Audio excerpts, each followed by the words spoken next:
Good morning. Welcome to the Long Live Alternative Parties podcast. Free Press Media Press Inc., an alternative parties books publisher, sponsors this podcast. I'm Andrew Bouchard. Let's get started. Righto. Today we have Patricia Kane of the Green Party on our Long Live Alternative Parties podcast. So welcome, Patricia Kane. Thank you so much for having me. We're glad to have you. So kindly tell us about yourself, a brief biographical sketch. Okay. Basically, I grew up in Boston, Massachusetts, so I will sound a little funny to some people. I'm a retired lawyer. I've had 4 children. They're all grown now. And in this new stage of life, I decided to do more in the way of local politics and specifically the Green Party. I live in New Haven, Connecticut. It's an amazing town because I've never lived in a place where there's been such a high level of civic involvement. We have all the problems you see in every other part of the country, and in the world for that matter, but we have people that care to work on the issues and are involved day to day in trying to solve the problems and make life better. So I am fortunate to be at that stage of life where I have the time, and I want to use my skills to make the world a little bit better, starting with my small patch of it called Fairhaven Heights in New Haven, Connecticut. We're near the banks of the Quinnipiac River. The indigenous people were the Quinnipiac tribes who helped the colonials to survive and were rewarded by being run off their lands. We would call it genocide now, but we're just catching up on our real history, aren't we? So what led you to the Green Party? How did you get involved in the Green Party? I've been a longtime member of the Green Party. Originally, like a lot of Greens, I was a Democrat. I was involved in Democratic politics in Fairfield County and became increasingly disillusioned with the possibility of change from within. The system requires, it's full of millionaires and billionaires, and that's been true for a long time. That it takes a lot of money. And I watched people with very few qualifications, but with access to a lot of money, be advanced, whereas people who really had the interests of the people at heart were relegated to the back of the line. So I saw the Green Party as a real alternative. It does not take corporate PAC money, and that's a really significant starting place. It's not the end of it. It's based on values. It has a largely social justice agenda in the United States. In Europe, it started out as an environmental party and quickly succeeded there and continues to gain offices, but they have a different system there. They have more than 2 parties in most countries, so it's easier to get people into public office. The system here is controlled by the 2 traditional parties, which no longer represent the majority of voters. The biggest group of voters are those who choose not to vote at all. They're people who've given up in the system. The next biggest group are unaffiliated or people who call themselves independents. And I guess third parties like the Green Party are lumped in with that. The Democrat and Republican parties actually are losing voters nationally. And even in Connecticut, their numbers are being reduced as people simply lose faith in this old system that really comes out of the 18th century. We're in the 21st, and we're still working with institutions that haven't updated. So that's a little bit of why I got involved with the Green Party. It's simply a progressive option that I did not perceive the Democratic Party as a place where progressives could thrive. So kindly tell our audience what office you're running for and what your issues for your campaign are. Okay. Well, this is probably, aside from boards and commissions here in New Haven, this is the lowest elective office, and it's called Alder, Alder. And it would be equivalent to probably city council in most places. We have 30 wards. We have 30 alders. We probably have too many wards and too many alders, but it is at least a grassroots system. The problem is a lot of the people who are elected don't have the expertise that we really need in the 21st century. We need people who can understand contracts, who can understand finances. A lot of projects are bonded. What does that mean? How do pensions work? What are our options on finances? So my sense is the issues are a lot more difficult than they used to be for the average person. So I am very much in favor of, anyone who wants to serve is welcome and should have the opportunity. But in New Haven at this time, a lot of us think we need people with some expertise to represent the public. So as a retired attorney, I think I've got a skill set, including mediation background. I'm a trained mediator. I've also done litigation. So I now want to put my skills to the service of the public. What type of law did you practice? A lot of different, I was called a general practitioner. I started out like a lot of women did in the 70s doing family law, because frankly, that was the only work we could get. But then I did juvenile court, I did criminal court, I did civil litigation, I did workers' compensation, I did real estate closings, I drafted wills. I mean, I was really excited to learn all these areas. I come from a working class background. I didn't know lawyers. I didn't know what they did. My father was a bricklayer. My mother was a very bright woman with 4 kids who worked part-time at Dunkin' Donuts or did office work. So I was just eager to learn as much as I could and share it with people. Did your law experience, your lawyer background, influence your progressive views? It certainly did, because particularly in court, when I saw, let's say in juvenile court, 2 kids committed similar offenses, and juvenile courts are not criminal courts. They're a hybrid court. They're really there to provide services to children.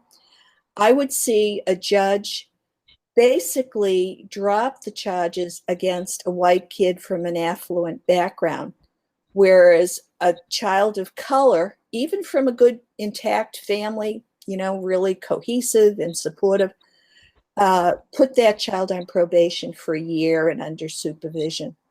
And I would protest because I attributed it to discrimination. It had nothing to do with the facts. It had to do with the judge's perception of, oh, this is a kid from a white family. We don't have to worry about them. Oh, this is a kid from family of color. We're going to have to really keep an eye on him. So that somewhat radicalized me. As well as my work in the civil court, I did civil litigation as well as divorce law. And again, bias was present. Judges have a lot of discretion. And why would I get wildly different outcomes in similar cases? Well, the answer had to be the bias of the judge. And that bias is not disclosed. There's nothing in the system that says, here, we want you to know about this judge, and here's how this judge has ruled in the last 100 cases. So you really have no disclosure. Now, part of my frustration with the system and seeing the power of people who were not really transparent and not really accountable was to push for mediation to be passed in the state of Connecticut. And I did that by going to the state ethics committee and saying, look, not all people are adversarial. The process itself upsets people. It's expensive. It's disruptive. It takes too long. And the ethics committee agreed and basically said, if 2 people want to work with a lawyer and resolve their matter outside of court, we think it's a great idea. And it took off. That was back in 1982. So are you running this campaign by yourself or do you have a team? Well, I'm trying to put a team together. It's hard for a really low office like this. I know I have support in my neighborhood, but getting people to do things is something else. So I'm probably going to hire a part-time person just to help me in the office, but I will eventually have people to help me. I need to raise a small amount of money to cover the cost of lawn signs and door hangers. I live on Social Security, which is not a great amount of money to live on. So I don't want to fund everything out of pocket. I will do some fundraising, but as little as possible. I don't feel public office should cost a lot. The whole system runs on money, and that bothers me. I'd like to see a system where all candidates had free media time, that it was simply mandatory that they got so much newspaper space, TV space. And we do have something, by the way, in New Haven I think it's unique. It's called the Democracy Fund. We actually have a public fund that says if you as a candidate, now it's limited to the office of mayor right now, but if you go out and you raise a certain amount of money from the public, and it can't be more than $390 from any one person, but it should be at least $10 from 200 people to get you going. We will match that. We will give you 1.5 to 2 times what you raise. So it actually, for people who go out and beat the bushes and raise small amounts of money from a lot of people, they can do quite well. Our current mayor, as a matter of fact, was completely funded by the Democracy Fund when he ran. And now his challenger, a Republican, is trying to do the same thing, to raise money, get matching funds from the Democracy Fund. And that keeps the big dark money out of politics. It keeps the PAC money, these special interest groups, which make candidates beholden before they're even elected, just knocks them out of the picture. And I think that's a good thing. Sure. So what issues are the residents in New Haven facing? Well, of course, we have neighborhood issues that are very, very local. Like we have a public access to our beautiful river, and it's literally falling into the river. So the lack of city services, the lack of support for our only point of public access on the river is a hyper local issue. But then there are issues that are citywide. In another part of town, the city has tried to, or has a contract to sell a Vest Pocket Park in a downtown neighborhood that is largely a neighborhood for people of color and not wealthy. Trying to sell this park to a private developer. And a group has mobilized in that neighborhood to oppose the sale, and there's actually a court case pending. Well, I believe this is a citywide issue. From what I've read of the law, parks are not literally owned by the city. They're kind of held in trust. The city is a steward. The lands belong to the people. So the city can't sell them or shouldn't sell them in any event. And the courts will decide this. But I have said that this is an issue for my neighborhood as well. We have some public parks. They're by and large very well maintained. But what's to say down the road someone can decide, gee, this would be a great location for some condominiums. Let's get a developer in here and sell it and use the money for something else. So that's a hot issue here right now, the protection of our natural resources, what we already have. Another issue is we have a little airport nearby that straddles the New Haven and East Haven lines called Tweed Airport. And there has been a push by, we're not even sure who's behind this, but you can sort of guess it's Chamber of Commerce and Yale Corporation, which is Yale University, as well as Yale New Haven Health, and maybe some other private interests that are not public. They want to lengthen a runway so that larger jets can come in.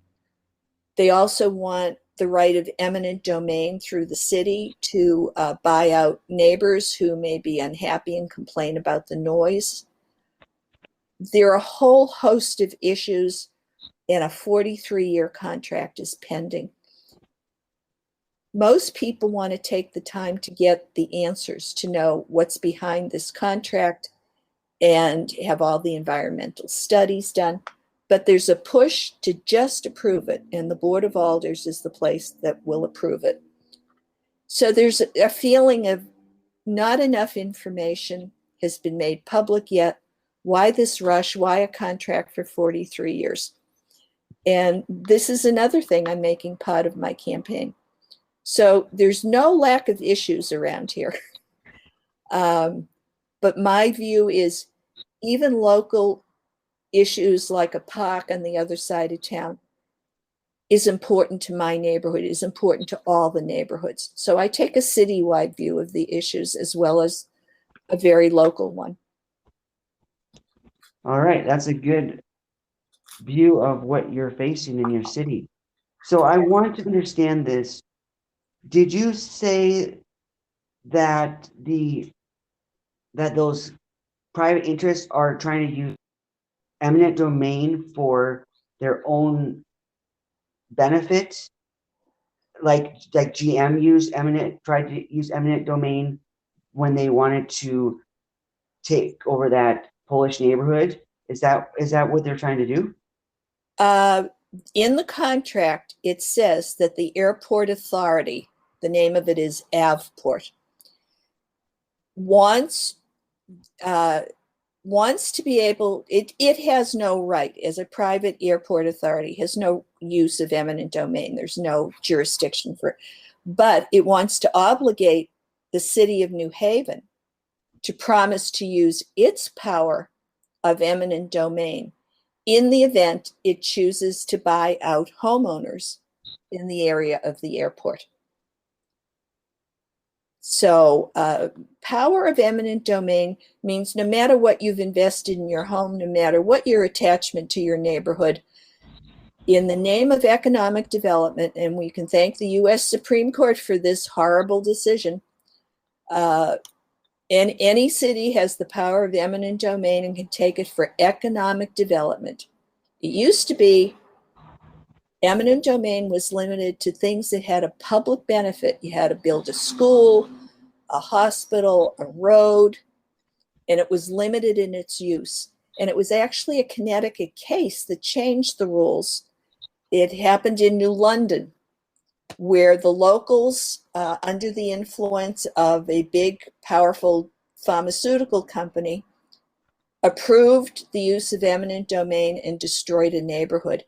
The pharmaceutical company then pulled out, never built, and the neighborhood lies in tatters. It's like a bombed out section of town.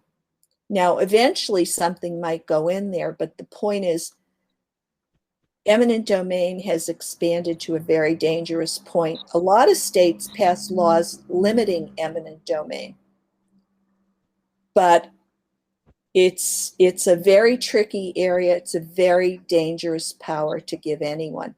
And for a city to obligate itself to use its power of eminent domain on behalf of an airport should at least cause a real conversation to go on. Sure. Yeah, that's terrible how they're using eminent domain. Originally, the purpose was, like you were saying, for some public benefit, like somebody's house has a big water reservoir or something. So it's sad that it's going in that direction.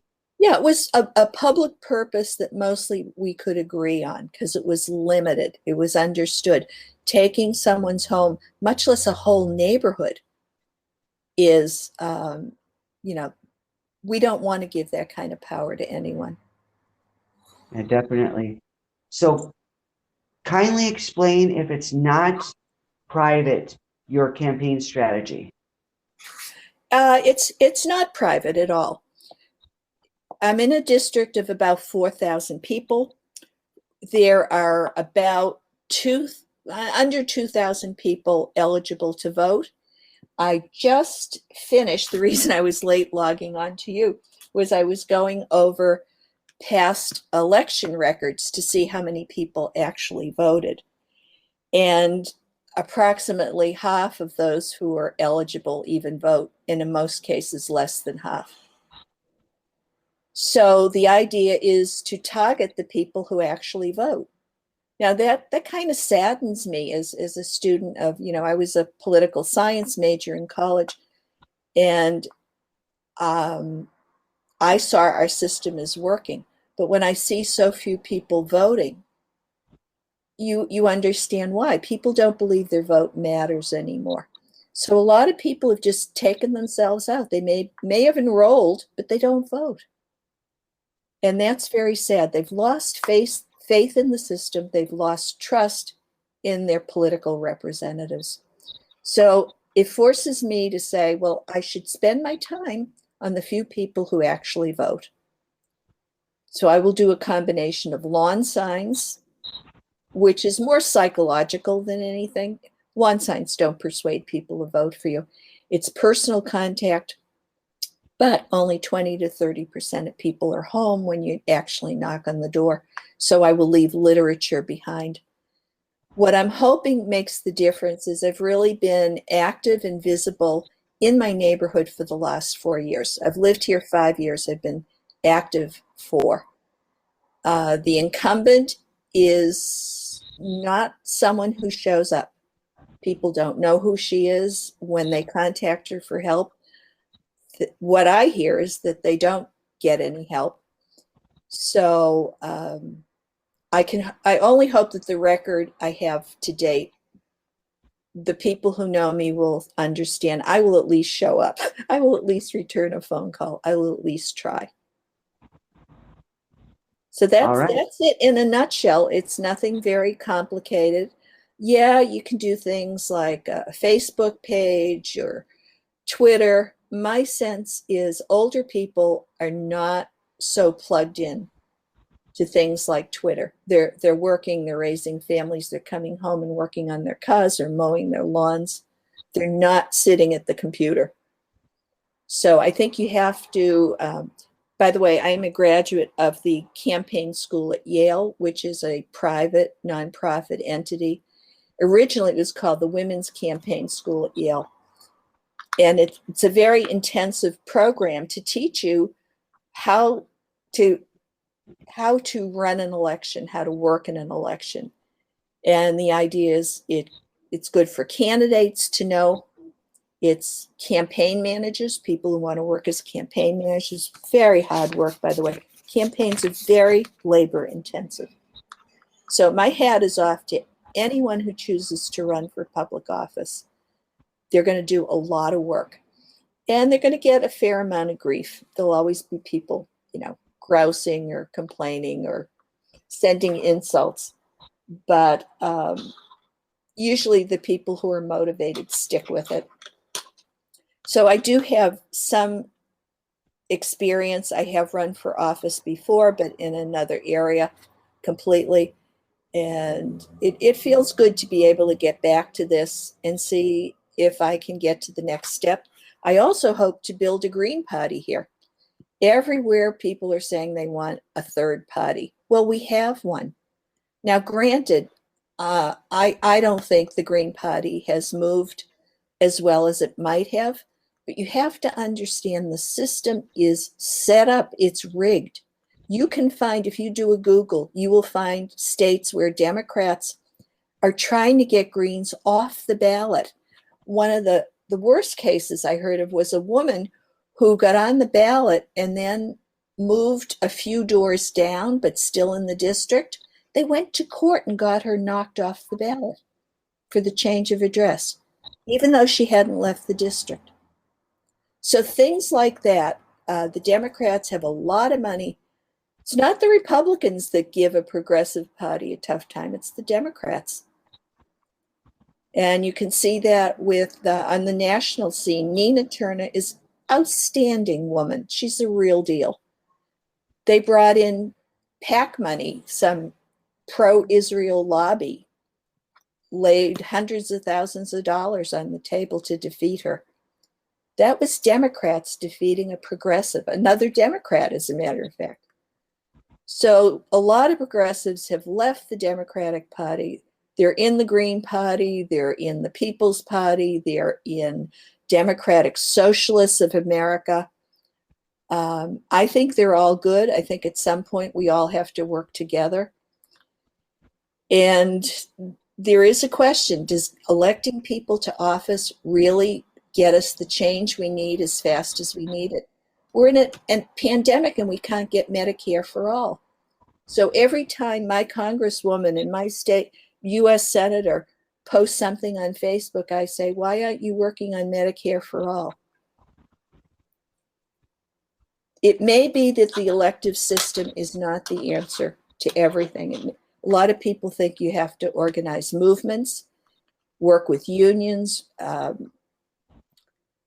People's needs are extreme. A lot of people file bankruptcy because their medical insurance ran out. They had a catastrophic illness. Their medical insurance took them just to a certain place, and then financial collapse followed. That doesn't happen in other parts of the world. It shouldn't happen here. We increase the military budget. Every time it's up, it gets more money. What about for the people? So I'm just one voice, and I'm in a very small pond, but I think I have a big voice, and I'm willing to challenge conventional thinking. And my hope is that it will empower other people who are sitting there feeling the way I feel, but not having someone who can speak for them. How can our listeners support your campaign, whether they live in Connecticut, in your area of New Haven, or elsewhere? I would say support the progressives where you are. My campaign is, I will handle my campaign in my location. I would rather, wherever your listeners are, find that person who's trying to push for meaningful change, maybe starting with Medicare for all. All the studies show that even the majority of Republicans now want universal health care. And don't let them lie to you about it's too hard to do, how will we finance it? It will be cheaper in the end. I have seen the studies. We ran a candidate for Congress last year, a doctor and a PhD, okay? I mean, he can evaluate statistics and read studies. And the bottom line is it'd be cheaper to have universal health care paid through, let's say, for instance, a small employment tax.